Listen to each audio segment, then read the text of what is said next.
अथापरमहम् वक्ष्ये मृतसञ्जीवनम् स्तवम् यस्यानुष्ठानमात्रेण मृत्युर्दूरात् पलायते असाध्याः कष्टसाध्याश्च महारोगा भयङ्कराः शीघ्रम् नश्यन्ति पठनात् अस्यायुश्च प्रवर्धते शाकिनी दाकिनी दोषाः कुदुष्टिग्रहशत्रुजाः प्रेतवेतालयक्षोत्ता बाधा नश्यन्ति चाकिलाः दुरितानि समस्तानि नानाजन्मोद्भवानि च संसर्गज विकाराणि विलीयन्तेऽस्य पाठतः सर्वोपद्रवनाशाय सर्वबाधा प्रशान्तये आयुः प्रवर्धये चेतस्तोत्रम् परममद्भुतम् बालग्रहाभिभूतानाम् बालानाम् सुखदायकम्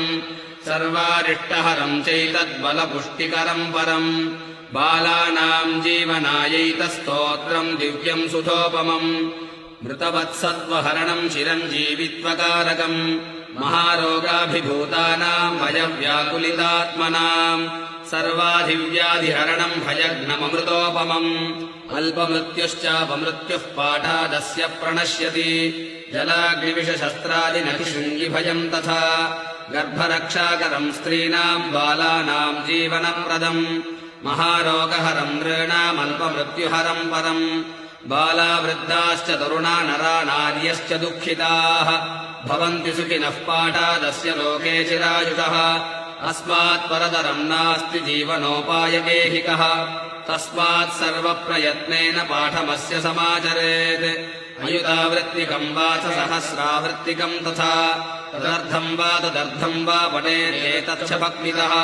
कलशे विष्णुमाराध्य दीपम् प्रज्वाल्य यत्नतः सायम् प्रातश्च विधिवस्तोत्रमेतत्पठेत् सुधीः सर्पिषाहविषा वापि संयागेनाथ भक्तितः दशांशमानतो होमम् कुर्यात् सर्वार्थसिद्धये नमो नमो विश्वविभावनाय नमो नमो लोकसुखप्रदाय नमो नमो विश्वसृजेश्वराय नमो नमो मुक्तिवरप्रदाय नमो नमस्तेऽखिललोकपाय नमो नमस्तेऽखिलकामदाय नमो नमस्तेऽखिलकारणाय नमो नमस्तेऽखिलरक्षकाय नमो नमस्ते सकलार्तिहर्त्रे नमो नमस्ते विरुजप्रकर्त्रे नमो नमस्तेऽखिलविश्वधर्त्रे नमो नमस्तेऽखिललोकभर्त्रे सृष्टम् देवचराचरम् जगदिदम् ब्रह्मस्वरूपेण ते सर्वम् तत्परिपाल्यते जगदिदम् विष्णुस्वरूपेण ते विश्वम् संहितये तदेव निखिलम् रुद्रस्वरूपेण ते सञ्चित्यामृतशैकरैर्हरमहारिष्टम् चिरञ्जीवय योधन्वन्तरि संज्ञया विगदितक्षीराब्धितो विश्रुतो हस्ताभ्याञ्चलजीवनाय कलशम् पीयूषपूर्णम् दधत् आयुर्वेदमरीषजचतुर्वृताम् नाशाय सत्त्वम् मुदा संसिच्यामृतशीकरैर्हरमहारिष्टम् शिरम् जीवय स्त्रीरूपम् वरभूषणाम् वरधरम् त्रैलोक्यसम्मोहनम् कृत्वा पाययति स्वयः सुरगणान् पीयूषमत्युत्तमम् चक्रे दैत्यगणान् सुधाविरहितान् सम्मोदसत्त्वम् मुदा संसिच्यामृतशीकरैर्हरमहारिष्टम् चिरम् जीवय चाक्षुषोदधि संलापभूवेदपचषा कृते सिञ्च सिञ्चामृतगणैश्चिरम् जीवय जीवय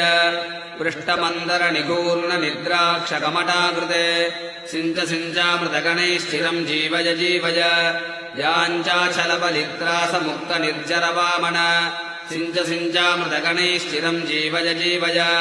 धरोद्धारहिरण्याक्षघातक्रोडाकृते प्रभो सिञ्च सिञ्चामृतगणैश्चिरम् जीवय जीवय भक्तत्रासविनाशात्तचण्डद्वर्हरे विभो सिञ्च सिञ्चामृतगणैश्चिरम् जीवय जीवय क्षत्रियारण्यसंच्छेदकुटारकररेणुक सिञ्च सिञ्चामृतगणैश्चिरम् जीवय जीवय रक्षोराजप्रतापाब्धिशोषणाशुगराघव सिञ्च सिञ्चामृतगणैश्चिरम् जीवय जीवय भूभारासुरसन्दोहकालाग्रे रुक्मिणीपते सिञ्च सिञ्चामृतगणैश्चिरम् जीवय जीवय वेदमार्गरथानर्हविभ्रान्त्यैर्बुद्धरूपदृग् सिञ्च सिञ्चामृतगणैश्चिरम् जीवय जीवय कलिवर्णाश्रमास्पष्टधर्मध्यैर्कलिरूपभाक् सिञ्च सिञ्चामृतगणैश्चिरम् जीवय जीवय असाध्याः कष्टसाध्याये महारोगा भयङ्कराः छिन्दिदानाशु चक्रेण चिरम् जीवय जीवय अल्पमृत्युम् चापमृत्युम् महोत्पातानुपद्रवान् भिन्दि भिन्दि गदाघातैश्चिरम् जीवय जीवय अहम् न जाने किमपि त्वदन्यात् समाश्रयेनाथ पदाम्बुजम् ते कुरुष्व तद्यन्मनसीप्सितम् ते सुकर्मणा केन समक्षमीयाम् त्वमेव तातो जननी त्वमेव नाथश्च त्वमेव बन्धुः विद्याधनागारकुलम् त्वमेव सर्वम् मम देवदेव न मे पराधम् प्रविलोकय प्रभो पराधसिन्धोश्च दयानिधिस्त्वम् तातेन दुष्टोऽपि सुतः सुरक्ष्यते दयालुताते पतु सर्वदास्मान् अहह विस्मरनाथ नमाम् सदा करुणया निजया परिपूरितः भुवि भवान्यति मे न हि रक्षकः कथमहो मम जीवनमत्र वै जगदः कृपया त्वम् व्याधिजालम् विशालम् हर हर करवालम् चाल्पमृत्योः करालम्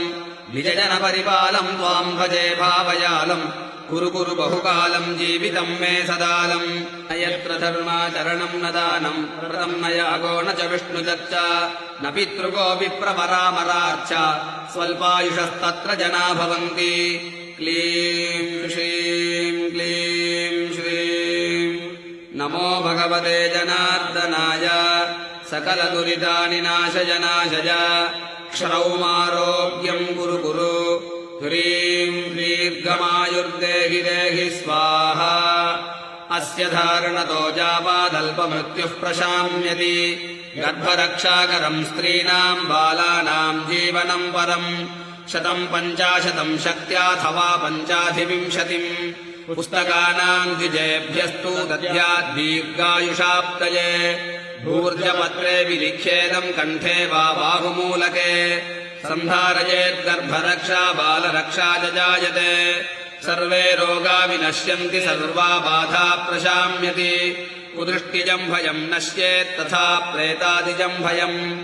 मया कथितमेतत्ते अमृतसञ्जीवनम् परम्